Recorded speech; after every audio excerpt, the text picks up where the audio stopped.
Subscribe to my channel and press the bell icon for latest updates. میں جملہ پیش کر رہا ہوں کہ پھر معاویہ نے بہرحال کیا کچھ کیا اسلام کے اندر، کہ جو میری ایک اپنی تحقیق ہے، کچھ اور برادران نے بھی کچھ ایک دو حوالہ دیے ہیں، میں اس کو پیش کرنا چاہوں گا۔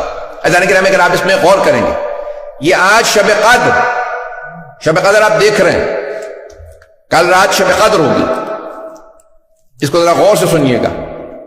27ویں نہ اس پہ آیت ہے نہ حدیث ہے، لیکن سارے مسلمانوں کے درمیان میں 27ویں رائج ہے۔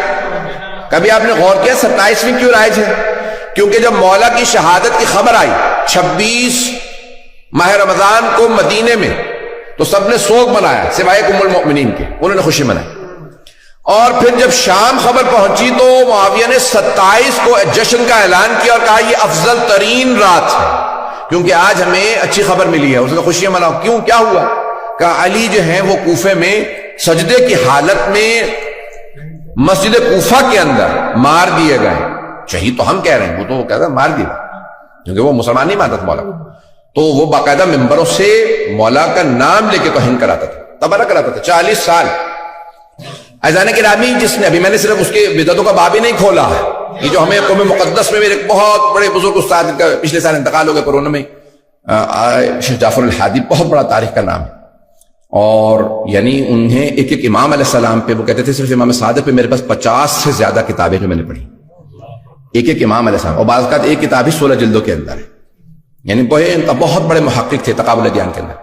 اور انہوں نے جو پورا کا پورا بنو امیہ کا، میں تفصیل میں نہیں جا سکتا، وہ کہتے تھے کہ سب سے بڑا بات، یہ نہیں کہتے نا کہ بھئی اس آدمی نے اتنی بدعتیں قائم کی، 2 یا 4 6 8، دوسرے نام نہیں لے رہا ہوں، آپ حضرات گھبرا رہے ہیں، کسی کا میں نے نام نہیں لیا سوا معاویہ کے، میں نے کسی کا نام نہیں لیا۔ اگر آپ نام لکھیں گے نا اس آدمی نے اتنی بدعتیں کی، اس نے اتنی بدعتیں قائم کی اسلام میں، کس نے اتنی بدعتیں تم بتاتے ہو، آج ہم بتا دیتے ہیں، پتہ نہیں لوگ ہیں یا نہیں۔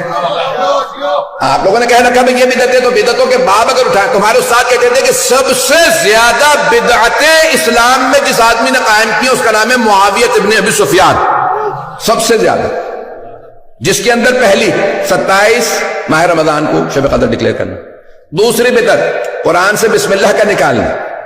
آج تک بھائیوں کے ہاں کوئی بھی سورہ پڑھ لیتے ہیں لیکن بسم اللہ نہیں پڑھتے، کبھی آپ نے سوچا کیوں؟ بتا دیتا ہوں۔ جناب امیر کی شہادت کے بعد جب معاویہ آیا مدینے، آنے کے بعد کہا میں نماز پڑھاؤں گا، نماز پڑھائی اس نے بغیر بسم اللہ کے، سارے کے سارے جو بھی صحابہ رسول موجود تھے سب نے شور مچا، کہا معاویہ حل سرقت الصلاۃ نسیت الفاتحہ، کیا تو نے نماز میں چوری شروع کر دیا، یہ تو فاتحہ تک بھول گیا۔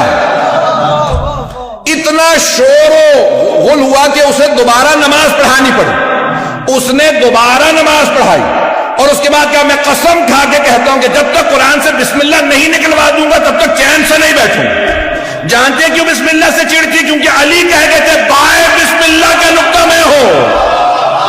عزیزان گرامی، میں سب باتیں کہہ رہا ہوں لیکن کہے بغیر نہیں رہوں گا۔ عزیزان گرامی، تاریخ اٹھائیے، کتنا طویل باب ہے، بہت سی تو باتیں بیان نہیں کی جا سکتی۔ بسم اللہ کا نکالنا، پھر اہل بیت علیہ السلام پہ باقاعدہ ممبر، جہاں نماز